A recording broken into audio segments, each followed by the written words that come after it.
किसान भाइयों, सरसों की बुवाई का समय चल रहा है और बुवाई के समय सही खाद का प्रयोग भी बहुत ज़रूरी है। आज हम बात करेंगे कि सरसों की बुवाई के समय हमें सरसों में कौन सा सल्फर देना चाहिए।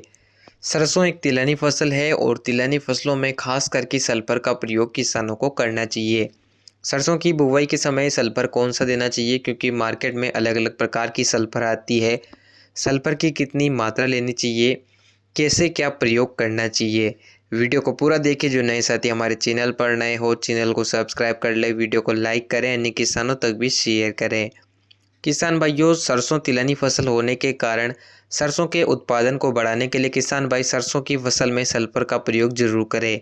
सरसों की फसल के लिए सल्फर एक बहुत ही ज़रूरी आवश्यक पोषक तत्व है। बुवाई के समय अगर सल्फर देंगे तो और भी अच्छी बात है। अगर बुवाई के समय सल्फर नहीं दे पाते हैं तो बाद में भी इसकी पूर्ति की जाती है, लेकिन बुवाई में अगर सल्फर देते हैं तो सल्फर मिट्टी के अंदर चला जाता है, जिससे पौधे को जड़ों के माध्यम से पूरे पौधे में पोषण के रूप में कार्य करता है। इसलिए अगर आप बुवाई के समय प्रयोग करेंगे तो दोहरा फायदा आपको मिलेगा। अब बात आती है कि कौन सा सल्फर दें, क्योंकि मार्केट में सल्फर 90% आता है। सल्फर पाउडर मिलता है, स्प्रे के रूप में लिक्विड सल्फर भी आता है। किसान भाई कंफ्यूज होते हैं कि वो कौन सा सल्फर दे। किसान भाइयों, कहने से मेरा मतलब है कि अगर आप सिंगल सुपर फास्फेट दे रहे हैं तो उसमें भी सल्फर की मात्रा रहती है। ऐसा नहीं हो जाए कि आप सिंगल सुपर फास्फेट भी दे दें और अलग से भी सल्फर दें। इन दोनों में से किसी एक का प्रयोग करना है। अगर आप एसएसपी दे रहे हैं तो उसमें सल्फर की मात्रा मौजूद है। जब आप बाद में यूरिया देंगे तो उस समय पर आप सल्फर अलग से भी दे सकते हैं।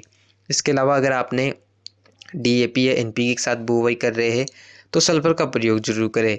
सल्फर का प्रयोग आपको करना है दानेदार, जो 90% बेंटोनाइट आता है दाल के आकार का, उसका प्रयोग करना है।